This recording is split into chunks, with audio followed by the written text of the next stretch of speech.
میں خود بھی دکان چلاتی اور ارسلان کی پڑھائی پر بھی توجہ دینے لگی تھی۔ کئی سال ایسے ہی گزر، میرا کاروبار چمک گیا اور میری دکان ایک بڑے شو روم میں بدل گئی۔ وقت کے تقاضوں کے مطابق میں نئی نئی چیزوں کا اضافہ ہو گیا اور کام کرنے کے لیے مزید بیوہ اور بے سہارا عورتوں کا کو بھی اپنے ساتھ رکھ لیا۔ میں اپنے کام سے پوری طرح مطمئن تھی، تبھی ایک دن میری دکان پر میرا دیور شیراز آیا۔ 8 سال بعد اسے اپنی آنکھوں کے سامنے دیکھ کر بیتے ہوئے سارے غم تازہ ہو گئے۔ شیراز کو پہلے تو اس بات کا یقین نہ آیا کہ میں زندگی میں اتنی آگے بڑھ چکی ہوں اور ایک چمکتے ہوئے کاروبار کی مالک بن گئی ہوں، لیکن جب اسے احساس ہوا وہ شرمندہ ہو گیا اور ہاتھ جوڑ کر معافی مانگنے لگا کہ بڑے بھائی کے فیصلے کے آگے وہ سر نہیں اٹھا سکا، جبکہ اسے میرے اور ارسلان کے دکھ کا احساس تھا۔ میں نے یہ سوچ کر شہراز کو معاف کر دیا کہ وہ میرے شوہر ارشد کا بھائی ہے اور ارشد اپنے چھوٹے بھائی سے بہت محبت کرتے تھے۔ شہراز ہمارے گھر آنے جانے لگا اور ارسلان سے بہت محبت کرنے لگا۔ شہراز کا بیٹا میرے بیٹے ارسلان کا ہم عمر تھا، دونوں میں کافی گہری دوستی ہو گئی تھی۔ مجھے بھی اس بات کی خوشی تھی کہ میرے بیٹے کو چچا کا پیار مل گیا، وہ بیچارہ تو ساری عمر رشتوں کے لیے ترستا رہا۔ ارسلان اب 16 سال کا ہونے والا تھا اور اس کے اندر پچھلے کچھ دنوں میں کافی تبدیلیاں آ گئی تھی۔ میں دکان سے گھر آتی تو وہ مجھے کھویا کھویا سا نظر آتا، گھر سے باہر نکلتا تو رات کو دیر تک گھر نہیں آتا۔ میں نے گھر میں کام کے لیے نوکرانی رکھ لی تھی۔ وہ مجھے اکثر کہتی کہ پتہ نہیں دیدی جی ارسلان صاحب کو کیا ہو گیا ہے، سارا وقت کمرے میں اکیلے بن رہتے ہیں۔ جب بھی ارسلان سے اس بارے میں پوچھتی تو وہ کہتا کہ امتحان قریب ہے اور وہ تیاریوں میں مصروف ہے۔ میں نے شروع سے ارسلان کی اچھی تربیت کی تھی، اس لیے مجھے کچھ گڑبڑ جانے کا ڈر نہیں تھا۔ ویسے بھی وہ میرے دیور شہراز کے بیٹے فہد کے علاوہ اور کہیں نہیں جایا کرتا تھا۔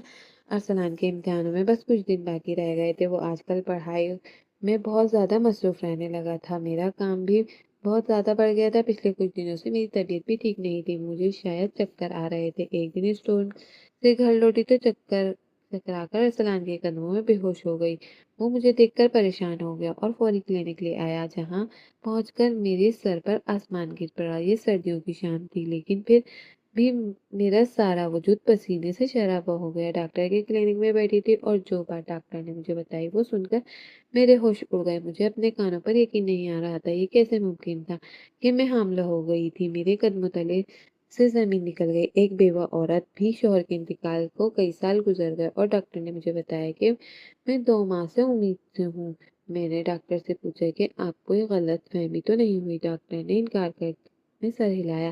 میں تبھی اپنی رپورٹ اٹھائے خاموشی سے کلینک سے باہر نکل آئی تھی۔ میرا بیٹا کھڑا تھا، مجھے دیکھ کر فکر سے پوچھنے لگا، امی سب خیریت تو ہے؟ ڈاکٹر نے کیا کہا ہے؟ آپ اچانک بے ہوش کیسے ہوئی تھی؟ ارسلان کے سوالوں پر اس سے نظریں چرانے پر مجبور ہو گئی تھی اور میں اسے کیا بتاتی کہ یہ میں کیسے حاملہ ہوئی ہوں، اور وہ بھی عمر کے اس حصے میں۔ وہ مجھے بد کردار ٹھہرا دیتا، جبکہ مجھے تو خود بھی سمجھ نہیں آ رہا تھا کہ یہ کیسے ہو گیا۔ میں نے اپنے شوہر سے بے پناہ محبت کرتی تھی اور شوہر کی وفات کے بعد میری زندگی میں ایسا کوئی نہیں تھا جس سے میرا تعلق تھا، لیکن میری رپورٹس پھر کس بات کی گواہی دے رہی تھی کہ میرے شوہر کی جگہ کوئی اور لے چکا ہے۔ میری آنکھوں کے سامنے میرے مرحوم شوہر کا وجود چلا آیا۔ میں کبھی اس سے بے وفائی کرنے کا سوچ بھی نہیں سکتی تھی، تو پھر کسی کے ساتھ ناجائز تعلقات قائم کرنا تو بہت الگ بات ہے۔ ارسلان کے بارے میں ارسلان کے بار بار پوچھنے پر میں نے اسے جھوٹ کہہ دیا کہ کمزوری کی وجہ سے چکر آ رہے تھے۔ ڈاکٹر نے مجھے آرام کا کہا ہے۔ میری بات سن کر ارسلان ناراض ہو کر کہنے لگا کہ جب سے بابا کا انتقال ہوا ہے آپ اپنا خیال ہی نہیں رکھتی ہیں۔ اب آپ رات کو جلدی سو جایا کریں، ملازموں کے ہوتے ہوئے بھی آپ کو گھر کے سارے کام خود کرنے ہوتے ہیں، پھر ملازم رکھنے کا کیا فائدہ؟ اور میں اتنا چھوٹا بھی نہیں ہوں کہ آپ میری فکر کریں، پریشان رہیں۔ میں جانتا ہوں کہ بابا کے جانے کے بعد آپ کو میری زیادہ فکر ہے، لیکن اس کا یہ مطلب نہیں کہ آپ اپنا خیال نہ رکھیں۔ اس کی بات سن کر میں دکھ میں مسکرا دی۔ پہلے ہی میں ارشد کے اچانک چلے جانے پر پوری طرح ٹوٹ پڑا، اب سالوں بعد اس خبر نے مجھے ہلا کر رکھ دیا تھا۔ اس وقت ارسلان کا ساتھ نہ ہوتا تو شاید میں جینے کی امید بھی چھوڑ چکی تھی، لیکن کبھی کبھی محبت اور امید انسان کی آنکھوں پر ایسی پٹی باندھ دیتی ہے کہ اس کے سامنے والے کی برائیاں کوتاہیاں نظر ہی نہیں آتی۔ شاید میرے ساتھ بھی کچھ ایسا ہی ہوا تھا۔ میں ارسلان سے کتنی شدید محبت کرتی تھی کہ میں اس کی خامیوں کو جان ہی نہیں پائی۔ میں نے ارسلان کے ساتھ گھر آ گئی اور مسلسل یہی سوچ رہی تھی کہ یہ سب کیسے ممکن ہوا اور میں دنیا والوں اور اپنے بیٹے کو کیا جواب۔ سب سوالوں نے میری طبیعت مزید خراب کر دی تھی۔ میں سچ کا پتہ لگانا چاہتی تھی اور یہی سوچ رہی تھی کہ کس طرح سچ کا پتہ لگاؤں۔ دوسری طرف میں ارسلان میں بھی کافی تبدیلی محسوس ہو رہی تھی۔ وہ اس بات نے مجھے پریشان کر رکھا تھا کہ ٹیسٹ کے نمبر مسلسل خراب آ رہے تھے اور ٹیچر نے مجھے فون پر یہی بتایا تھا کہ ارسلان کا دھیان کہیں اور ہے، اور یہی میں ارسلان کے متعلق ہر بات اب کھل کر شرارت سے کیا کرتی تھی، کیونکہ ارسلان کی عمر جس حصے میں ہے اسے باپ کی شاید ضرورت تھی، اور باپ کے چلے جانے کے بعد میں چاہتی تھی کہ اس کا چچا ہی اس کے سر پر شفقت کا ہاتھ رکھے اور اس پر کڑی نظر رکھے تاکہ وہ کسی غلط راستے کا انتخاب کر بیٹھے۔ یہ سوچ سمجھ کر کے میں اپنے دیور کو فون لگایا اور اس سے ارسلان کی پڑھائی کے سلسلے میں بات کی۔ وہ کہنے لگا، بھابھی آپ پریشان نہ ہو، ارسلان پڑھائی کے لیے میرے ہی گھر آتا ہے، وہ سارا دن یہیں گزارتا ہے۔ اس کے بعد مجھے کافی تسلی ہو گئی تھی۔ ارسلان بھی آج کل میری بہت زیادہ فکر کرنے لگا تھا۔ اس کا یوں میری فکر کرنا مجھے بہت اچھا لگ رہا تھا۔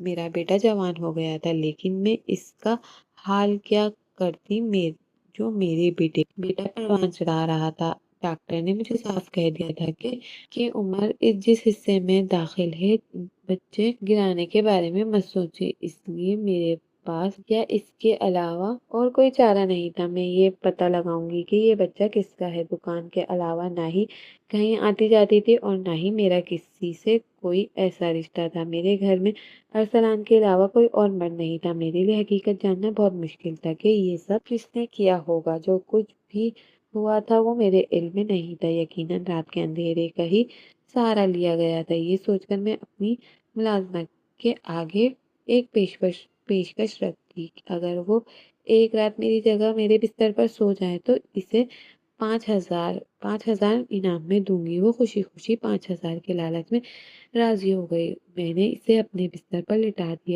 لٹا کر منہ تک کمبل اڑا دیا اور کہا کہ جو مرضی ہو جائے وہ یہاں سے نہیں اٹھے گی۔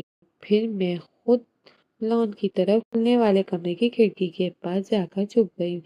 مجھے بھی معلوم نہیں تھا کہ میرے اس طرح کرنے سے مجھے یہ پتہ چل جائے گا کہ نہیں میرے ساتھ جو کچھ ہوا تھا اس کا ذمہ دار کون ہے، لیکن اتنا تو مجھے اندازہ ہو گیا تھا کہ کسی نے رات کی تاریکی کا فائدہ اٹھا کر ہی میرے دامن پر داغ لگایا ہے۔ کافی دیر وہاں کھڑے رہنے کے باوجود کوئی ہلچل نہیں ہوئی تھی، اور پھر جب میں نے مایوس ہو کر واپس لوٹنے کا ارادہ کیا تو اچانک سے کمرے کا دروازہ کھلا تھا۔ تب میں نے سانس روک کر کمرے کے اندر کا منظر دیکھنے لگی اور یہ دیکھ کر میری جان نکل گئی کہ آدھی رات کو میرے کمرے میں کوئی اور نہیں بلکہ میرا بیٹا آیا تھا، جس نے مجھے کہا تھا کہ وہ ساری رات فہد کے ساتھ گزارنے والا ہے، اور کچھ دیر پہلے ہی میں نے شراز کو فون کر کے اس بات کی تسلی بھی کی تھی کہ وہ اسی کے گھر میں موجود ہے۔ اور پھر ارسلان اس وقت یہاں کیا کر رہا تھا؟ میں حیران ہو کر اسے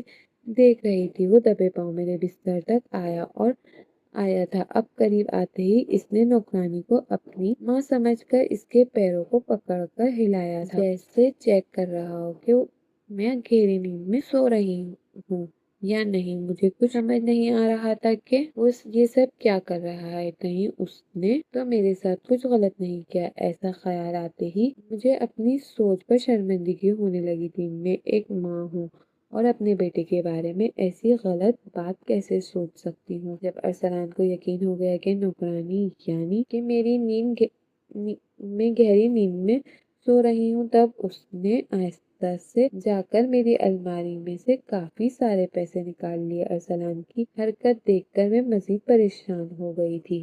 ایک اور کو خود کمرے سے باہر نہ روک پائی۔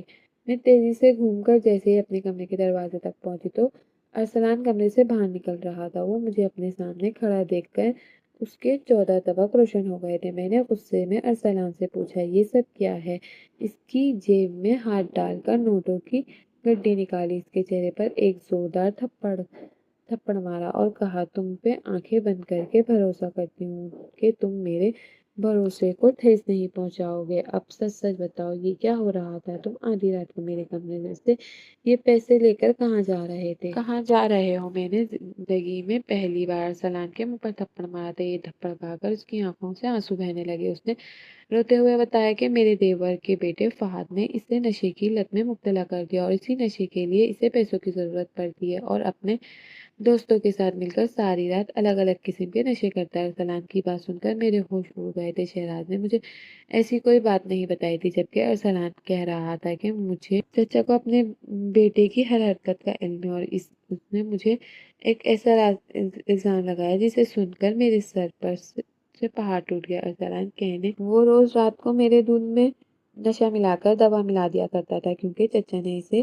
ایسا کرنے کے لیے کہا تھا۔ اگر وہ چچا کی بات نہ مانتا تو فہد اسے نشہ مہیا نہ کرتا۔ اور یہ بات سن کر میرا دماغ تو گھوم گیا۔ میں نے سوچ بھی نہیں سکتی تھی کہ سالوں بعد میرا دیور میری زندگی میں آئے گا اور ایک نئے دکھ کی داستان لے کر آئے گا۔ میرا بیوہ ہونے کے بعد بھی اس نے مجھے کوئی سہارا نہیں دیا۔ اس بات کا مجھے غم تھا، لیکن میرے بیٹے جوان بیٹے کو نشے کی لت میں ڈال کر ایسے گھر میں چوری کرنا سکھا کر اگر جو میں نے کیا وہ میرے نزدیک بہت بڑا گناہ تھا اور مجھے ہر نشے کی دوا دینے کا جو مطلب تھا وہ اچھی طرح سمجھ چکی تھی۔ اپنے شوہر ارشد کی بات یاد آئی جس نے شادی کے شروع میں شروع کے دنوں میں مجھے یہ بات سمجھائی تھی کہ شراب کی عادت ٹھیک نہیں، اس سے دور ہی رہنا۔ لیکن اس وقت میں ارشد کی بات کو سمجھ نہیں پائی تھی اور آج سالوں بعد مجھے اس بات کا مطلب سمجھ آیا کہ شراب نے ایک دفعہ اور پھر ہستی بستی دنیا کو آگ لگانے کی کوشش کی، لیکن وجہ معلوم نہیں ہوئی۔ میں نے ارسلان کو سختی سے کہا کہ وہ آئندہ اس نشے کے بارے میں سوچے گا نہیں اور میں خود آدھی رات کو ہی شہراز کے گھر پہنچ گئی اور اس کی بیوی کے سامنے اپنے سارے سوالات پوچھنے لگی۔ وہ گمسم سا رہ گیا۔ اس نے مجھے ساری حقیقت بیان کر دی۔ ارشد کی موت کے بعد مجھے گھر سے نکال کر ان لوگوں نے ہماری جائیداد پر قبضہ کر لیا، لیکن شہراز اپنی عیاشی کی وجہ سے اس جائیداد کو سنبھال نہ سکا اور ہر چیز بیچ دی۔ بہت مشکل سے نوکری کر کے وہ گزارا کر رہا تھا۔ بظاہر وہ لوگ اچھے خاصے رہتے تھے، لیکن گھر کے حالات اندر بگڑ چکے تھے۔ وہ اپنے بچوں کی تربیت بھی ٹھیک طرح سے نہیں کر سکتے تھے اور اس کا جوان بیٹا نشے کی لت میں مبتلا ہو گیا۔ جب شہراز نے مجھے اتنے بڑے کاروبار چلاتے دیکھا، اس کی نیت کاروبار کے ساتھ ساتھ مجھ پر بھی خراب ہو گئی کیونکہ میں اب بھی بہت خوبصورت تھی۔ اس نے میرے بیٹے کو اپنا نشانہ بنایا اور نشے کی لت میں مبتلا کر کر ہر رات میرے ساتھ بدسلوکی کرتا رہا، یہاں تک کہ میں حاملہ ہو گئی۔ اس نے سوچا کہ جب میں حاملہ ہو جاؤں گی تو اپنی بدنامی کے ڈر سے نکاح کے بارے میں سوچوں گی اور خود مجھ سے نکاح کر لے گا۔ اس طرح وہ میرے جمے جمائے کاروبار کا بھی مالک بن جائے گا اور نشے کی وجہ سے ارسلان بھی اس کے رستے کا کانٹا نہیں رہے گا۔ شہراز حقیقت جان کر میرے ہوش اڑ گئے۔ پہلے ہی میں اپنی زندگی میں کیا کم تکلیفیں اٹھائی تھی جو اب شہراز میرے لیے ایک مصیبت بن کر کھڑا ہو گیا تھا۔ میں نے اس سے کہا کہ وہ اب یہ خواب دیکھنا چھوڑ دے۔ مجھے مظلوم سمجھ کر مجھے استعمال کرا اور مجبور ہو کر استعمال ہوتی چلی گئی۔ میں وہاں سے باہر نکل کر سیدھا پولیس اسٹیشن گئی۔ شہراز پر مقدمہ درج کروایا۔ اس کے بیٹے فہد بھی، جس نے میرے معصوم بیٹے کو نشے کی لت میں مبتلا کیا تھا، وہ دونوں باپ بیٹے جیل میں تھے، اپنے کیے کی سزا بھگت رہے تھے۔ خدا کا کرنا ایسا ہوا کہ میرا عمل خود بخود ضائع ہو گیا تھا۔